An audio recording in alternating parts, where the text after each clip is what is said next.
بسم اللہ الرحمن الرحیم۔ علم بدیہی یا صنائع بدائع میں سے آج ہم پڑھنے جا رہے ہیں صنعت تنسیق و صفات۔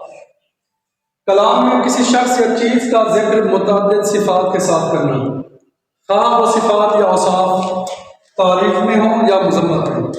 مثلا کہ وہاں ایک جوان تھا، پرس رام نام، خوش اندام و خوش قامت و خوش خرام۔